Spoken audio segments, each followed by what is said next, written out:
of you may be familiar with a theme that was very big in medieval religious art, which was the apocalypse of St. John or of somebody. There are a number of these apocalypses. And I think that many of us may come out of a kind of secular background or have not given this kind of a religious idea too much consideration. But my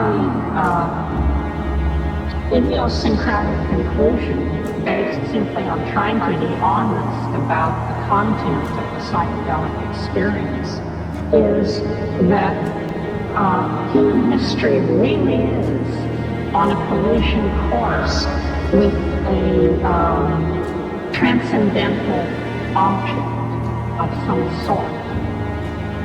It is not going to be business as usual into the endless unfolding confines of the future.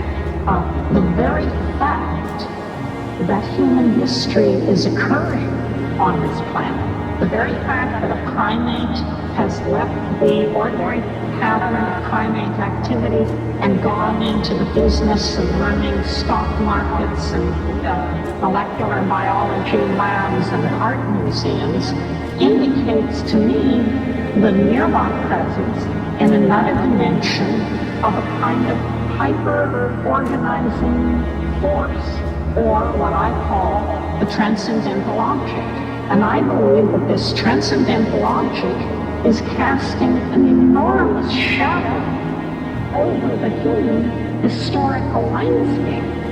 So that if you're back in ancient Judea, you have an anticipation of the Messiah. If you are at Eleusis, at the height of the practice of the Eleusinian mysteries, you have an anticipation of the dark God.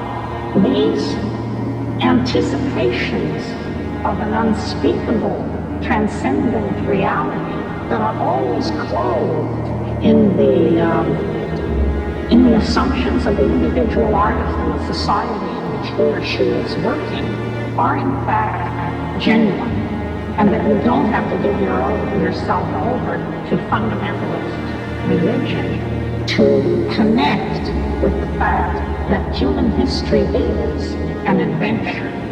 And this adventure has a number of startling reversals and sudden plot shifts that are very difficult to anticipate, and that we are coming up on one of those.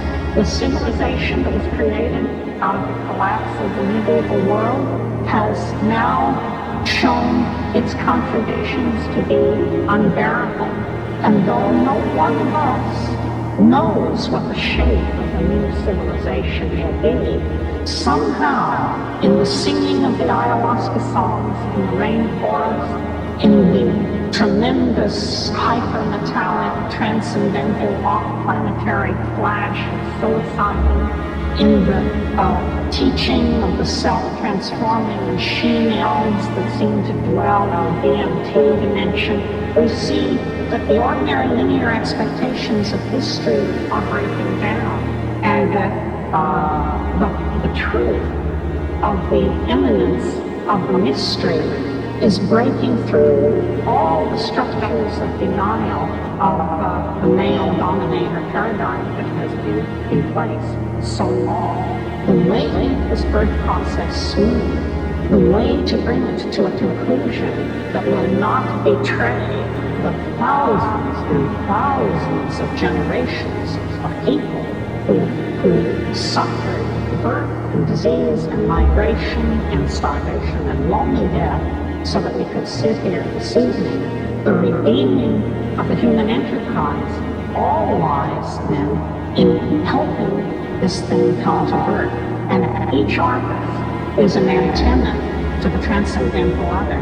And as we go with our own history into that thing, and then create a unique confluence of our uniqueness and its uniqueness, we collectively create an arrow out of history, out of time, perhaps even out of matter, that will redeem then the idea that man is good, redeeming the idea that man is good. This is the promise of art, and its fulfillment is never more near than the present moment. Thank you very much.